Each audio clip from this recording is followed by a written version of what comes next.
Now, I am not a Ziva sponsor or Wilderness Athlete sponsor, but there were some of the sponsors for the North America Kettlebell Juggling Open. So for the series that I'm gonna do of this event that just happened, they will be present.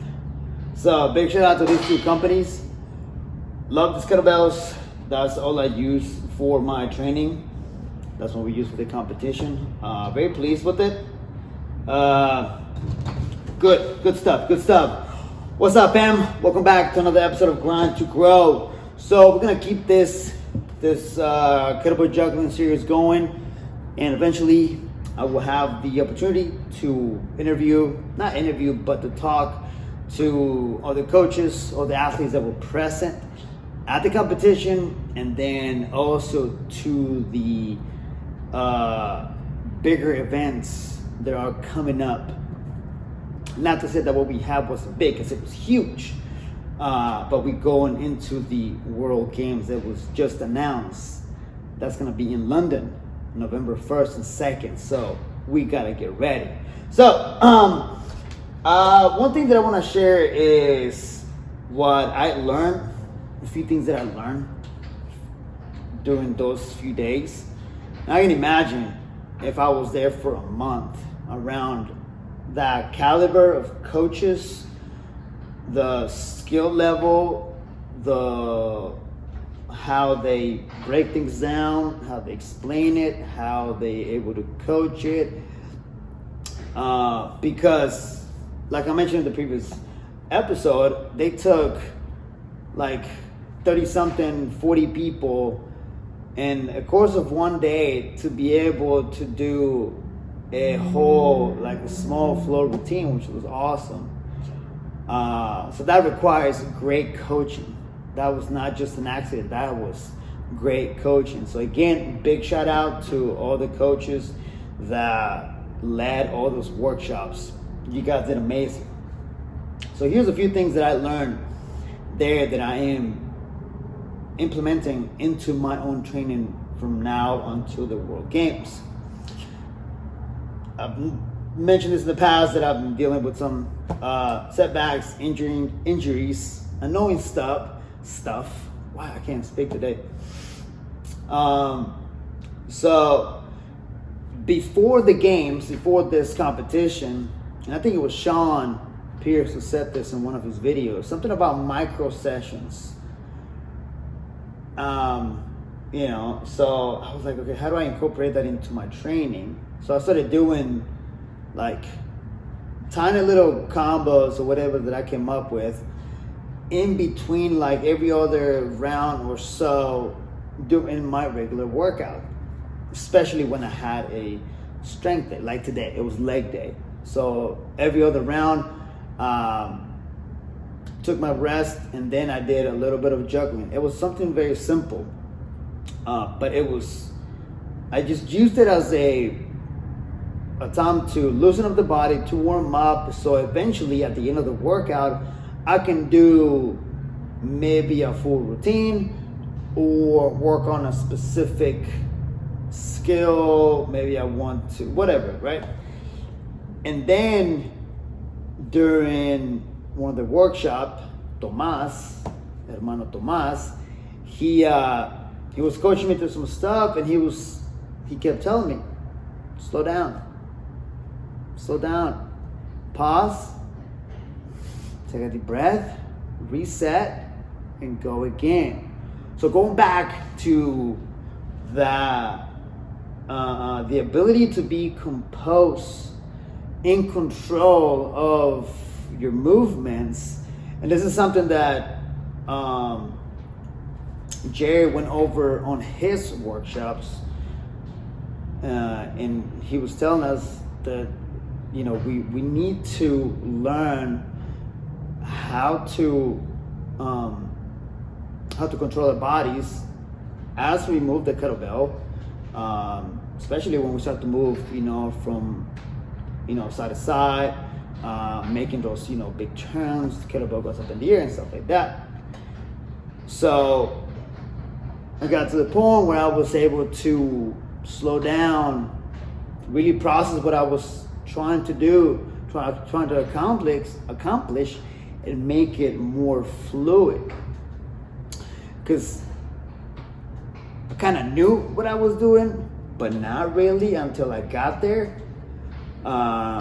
So again, the coaching was needed. It was so needed for me, and to be able to tweak certain things to make that more efficient, to be able to make the progress from doubles to triples, and stuff like that. And then the other one was when John and I, House of Clubs, big shout out, when we were practicing our routine for the dual freestyle. Again, we met on that Saturday morning, competition day. We had the routine, but it had to be synchronized. We couldn't drop the kettlebell, blah, blah, blah. So what we did between people's routines, not every time, but like every other or so, we will go out and we will practice a few elements. And then he was like, okay, all right, let that sink in, we'll come back.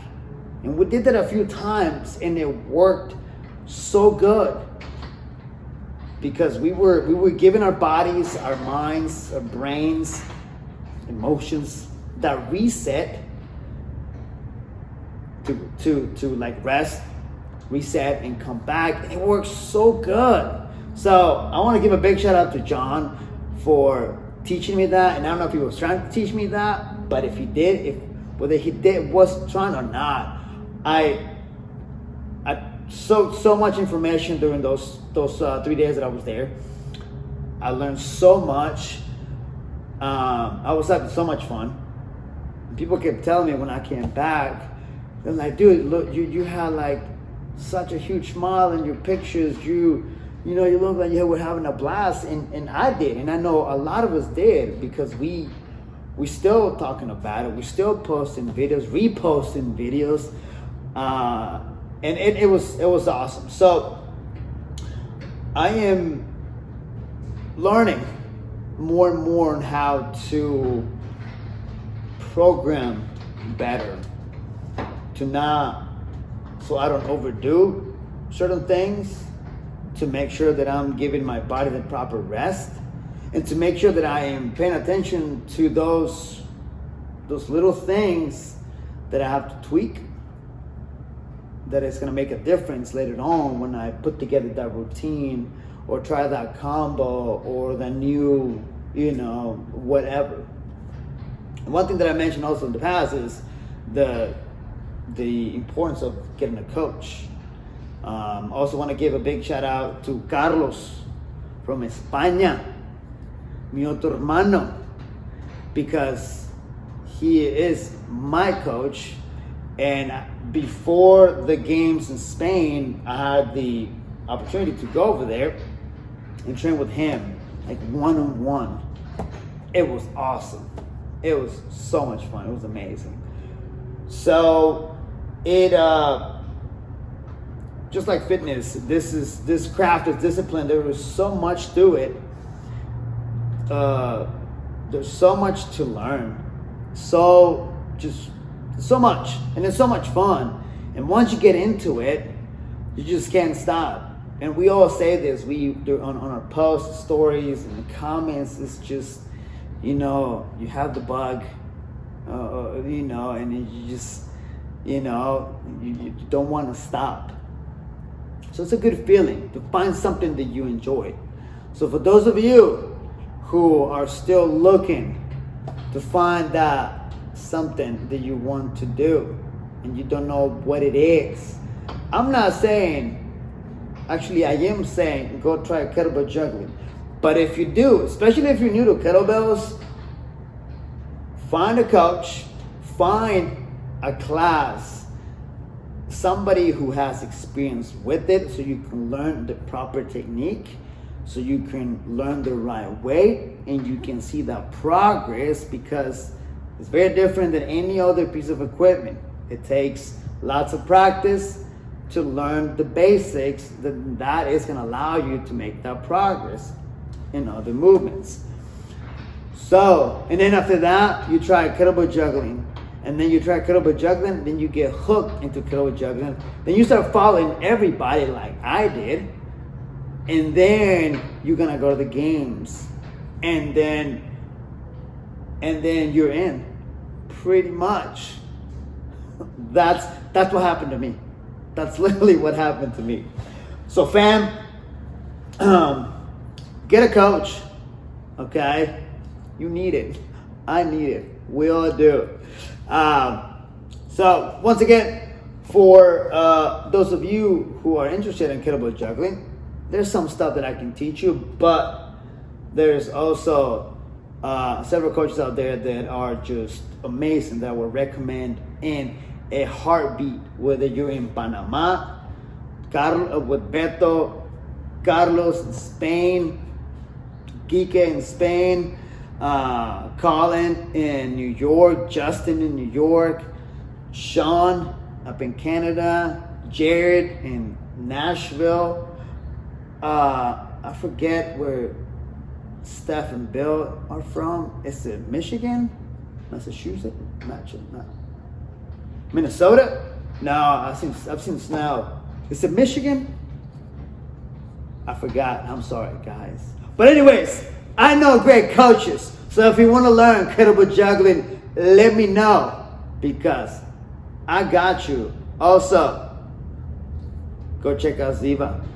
Also, go check out Wilderness Athlete. To all my jugglers out there, love you guys. Thank you for the support. Thank you for the love. There's more to come. Keep on grinding. Stay humble. Stay hungry. Thank God. Peace.